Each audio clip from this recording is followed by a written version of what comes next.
नमस्कार, आप सभी का मेरे चैनल में स्वागत है। मैं डॉक्टर अंजू ओझा आज आपको पृथ्वी की उत्पत्ति से संबंधित लाप्लांस की निहारिका परिकल्पना के बारे में बताने जा रही हूँ। हम सभी जानते हैं कि ये जो परिकल्पना है वो अद्वैतवादी संकल्पना से संबंधित है, जिसका तात्पर्य है कि पृथ्वी की उत्पत्ति सिर्फ एक ही तारे से हुई मानी जाती है। पृथ्वी की उत्पत्ति के संबंध में संभवतः सर्वप्रथम तर्कपूर्ण परिकल्पना का प्रतिपादन फ्रांसीसी वैज्ञानिक कास्ते द बफन द्वारा सन 1749 में किया गया।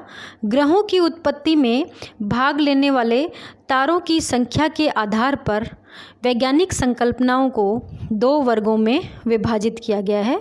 नंबर 1 है अद्वैतवादी संकल्पना, जिसके अनुसार पृथ्वी की उत्पत्ति एक ही तारे से हुई मानी जाती है, और दूसरी है द्वैतवादी संकल्पना, जिसके अनुसार पृथ्वी की उत्पत्ति दो तारों से मानी जाती है। यहाँ हम देख रहे हैं अद्वैतवादी संकल्पना।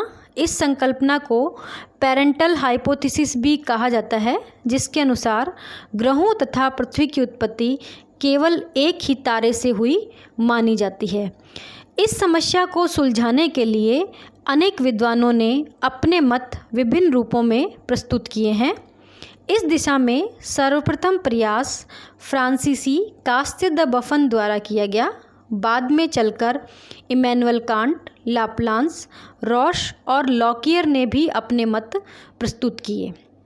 यहाँ हम देख रहे हैं लाप्लांस की निहारिका परिकल्पना के बारे में। तो फ्रांसीसी विद्वान लाप्लांस ने अपना मत सन 1796 में व्यक्त किया, जिसका वर्णन उन्होंने अपनी पुस्तक में किया है। लाप्लांस ने कांट की कुछ गलतियों को दूर करके अपना संशोधित विचार व्यक्त किया है।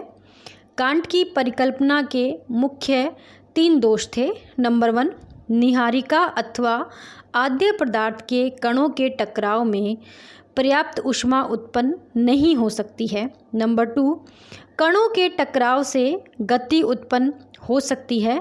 और नंबर 3, आकार में वृद्धि के साथ गति में वृद्धि नहीं हो सकती है।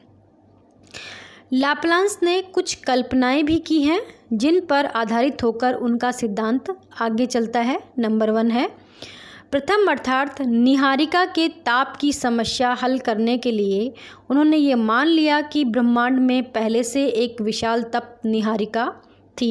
नंबर 2, यह निहारिका प्रारंभ से ही गतिशील थी। और नंबर 3, यह निहारिका निरंतर शीतल होकर आकार में सिकुड़ती गई। तो इन्होंने क्या है, प्रारंभ से ही मान लिया कि ब्रह्मांड में एक निहारिका थी जो गतिशील थी, और जब वो निरंतर गतिशील करते हुए ठंडी होती है तो उसका आकार सिकुड़ने लगता है।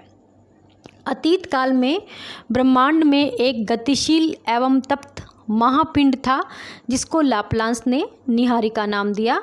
निहारिका की गति के कारण विकिरण द्वारा ऊष्मा का ह्रास होने लगा, जिस कारण इसका बहिर्भाग शीतल होने लगा। यानी निहारिका गति कर रही थी, गति करते करते वो ठंडी होने लगी विकिरण के कारण, तो उसका बाहर का भाग शीतल होने लगा।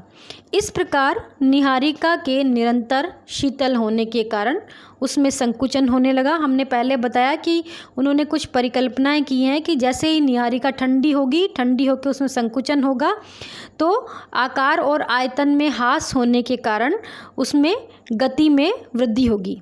तो परिणाम स्वरूप निहारिका के आकार और आयतन में ह्रास होने लगा।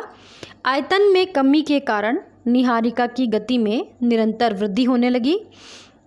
अत्यधिक गति के कारण केंद्रापसारित बल के कारण निहारिका के मध्यवर्ती भाग के पदार्थ भारहीन होने लगे तथा मध्य भाग बाहर की ओर उभरने लगा। ऊपरी भाग निरंतर शीतल होने के कारण अत्यधिक घना हो गया, परंतु यह ऊपरी भाग निचले भाग के साथ भ्रमण नहीं कर सका। इस प्रकार ऊपरी भाग निरंतर शीतल होते तथा सिकुड़ते मध्य भाग से छल्ला के रूप में पृथक होने लगा। कुछ समय बाद यह गोल छल्ला निहारिका से अलग होकर बाहर निकल आया तथा निहारिका का चक्कर लगाने लगा। लाप्लांस के अनुसार निहारिका से केवल एक ही छल्ला बाहर निकला तथा बाद में यह छल्ला 9 ग्रहों में विभाजित हो गया, जबकि कांट के अनुसार निहारिका से 9 छल्ले निकले थे तथा प्रत्येक छल्ला एक दूसरे से दूर होता गया। प्रत्येक छल्ले के समस्त पदार्थ ने एक स्थान पर गांठ के रूप में एकत्रित होकर गर्म वायव्य ग्रंथि का रूप धारण कर लिया, जो आगे चलकर शीतल होकर ठोस बनकर ग्रह बन गई। इस प्रकार 9 ग्रहों का निर्माण हुआ। इस क्रिया की पुनरावृत्ति के कारण ग्रहों से उपग्रहों का निर्माण हुआ। नीहारिका का अवशिष्ट भाग सूर्य बन गया। 19वीं शताब्दी के मध्य में फ्रांसीसी विद्वान रोश ने लाप्लास की परिकल्पना में संशोधन प्रस्तुत किया। अंत में ये हमारा विषय यहीं पर समाप्त होता है और अंत में आप सभी का धन्यवाद।